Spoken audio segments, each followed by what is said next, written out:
Prince Harry has been urged by anti-monarchy group Republic to throw his weight behind their campaign for the royal family to be scrapped.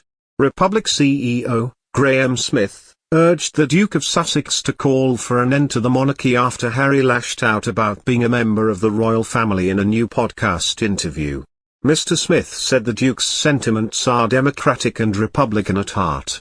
Mr. Smith said Harry, who quit royal duties with Meghan Markle last year and is now living in America, is clearly not interested in the royal life.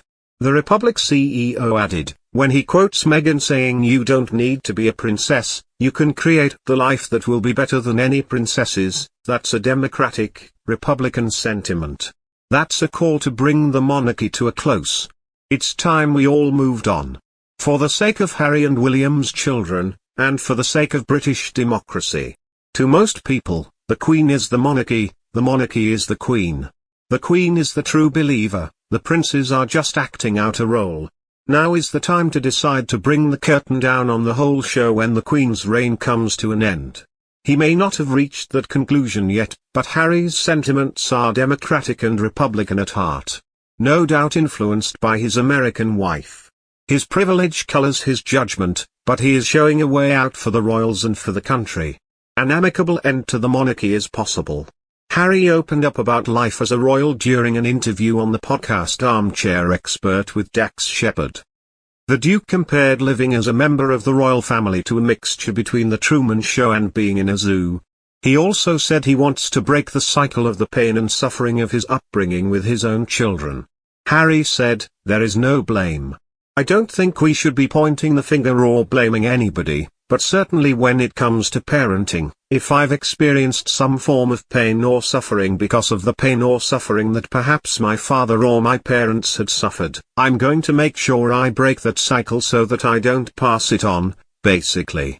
It's a lot of genetic pain and suffering that gets passed on anyway, so we as parents should be doing the most we can to try and say, you know what, that happened to me, I'm going to make sure that doesn't happen to you."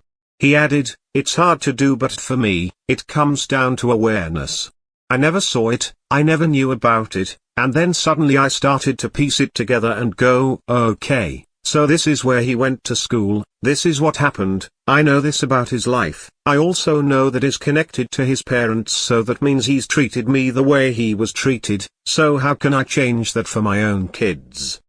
And here I am, I moved my whole family to the US, that wasn't the plan, but sometimes you've got to make decisions and put your family first and put your mental health first."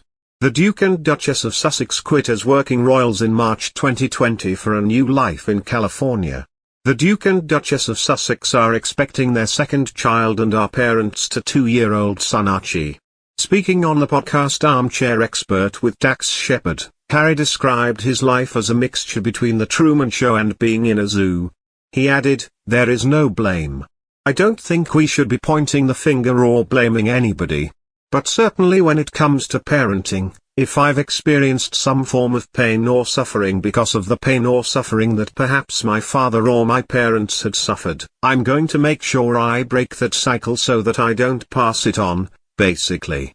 Harry also revealed how he met Meghan in a supermarket when the couple were dating and they pretended not to know each other.